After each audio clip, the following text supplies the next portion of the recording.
Kuruluştu bıyıl başlatабыз. Bıyıl başlatабыз, Құдай қаласа эмеге бүтүрөбүз. Кийинки окуу жылына уже августта уже ача таратабыз. Эге турган жерибиз жок. Бир эле жаңалыкты 40 сомго түшүп кетти деп атабы. Ооба 40 сом болчу.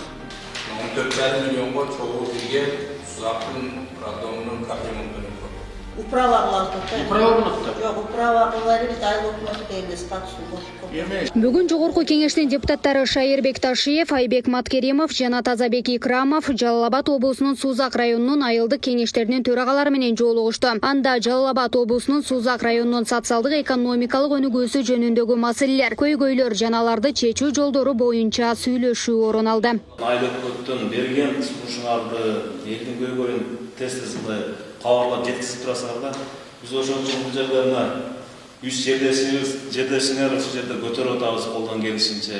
Айылдык кеңештин төрагалары адегенде эле жаңгактын мекени болгон Кара Алма Токой чарбасы жана жаңгактын баасынын төмөндөшү боюнча сөз кылышты. Анткени быйыл жаңгактын баасы былтыркыдан 30-40 сомго арзан экени айтылууда. Негизги тиричилик жаңгак менен болгон үчүн Кыргызстандан жаңгактын маңызын алып чыгып атканда чек арада ар бир килограммына $2,5 төлөнөт экен.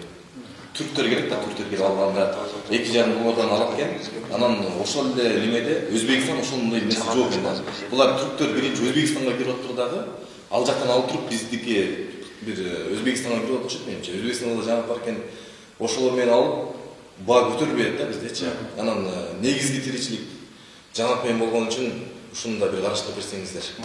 Баасы боюнчачы. Азыр 40 сом, 45 сом да. Бул убакта 100гө жакындап калыш келет. Аны менен катар Сузак районунун бир катар айыл аймактарында социалдык объектилердин курулушун эртелетүү, жол куруу, таза суу жана башка бир катар көйгөйлөрдү чечүү зарылдыгы белгиленди. Бул жерде азыр бир 13 айыл өкмөт арасынан 8 айыл кеңеш төрагасы барысы чогуу келип, учурунда башталып, 5-6 жыл мурун башталып, бирок аягын чыкпай калган мектеп билим берип турган мектептер бар аймактарда. Ошолорду жана ошондой эле азыркы учурдагы 300-900 токтом чыккан. Департамент жери боюнча ошол маселе, андан кийинки маселе иргерештирүү. Мамлекет азыркы 3 маселе боюнча айтып, жазуу түрүндө дагы жана өзек түрүндө дагы айтып өттүк. Бул жакшы көрүнүш. Анткени алардан ошол биздин айылдык кеңештин, жергиликтүү кеңештин депутаттары да ошол элдин маселесин чечем деп барган.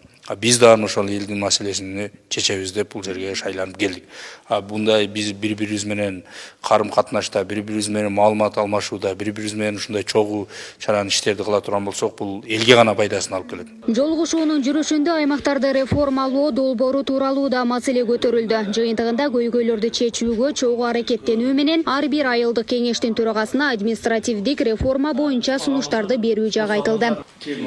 Акимге өзүңөр сунушуңарды бергиле. Себеби дегенде кээ бир айылдар бар, тоонун башында турат дагы, анан кийин кээ бир жерлерге бир 30 километрге чейин айыл өкмөтүнүн центри алыс болуп калышы мүмкүн да. Жаштардын көйгөйүн өтө алдыга коюшуп, жогорку кеңеште азыр дагы талкуу болуп, бизге жакшы өтө колдоо болду. Ушунчалык бизге жогорку кеңештен сессиясына чейин катышып, чогуу талкуулар жакшы деңгээлде, жеткиликтүү деңгээлде маалымат ала алдык, жеткиликтүү деңгээлде кылып, биз өзүбүздүн жерлерибизге барганда айылдарыбыздагы тургундарыбызга түшүндүрүп айта алабыз деп ойлойм. Белгилей кетсек, жыйындын соңунда Сузак районунун айылдык кеңешинин төрагалары тийиштүү айыл аймактардагы көйгөйлөрдү чечүүгө көрсөткөн көмөгү үчүн жогорку кеңештин депутаттарына ыраазычылык билдиришти. Гүлдана Мумунова, Майрамбек Абдибилал уулу, Регион телеканалы, Бишкек шаары.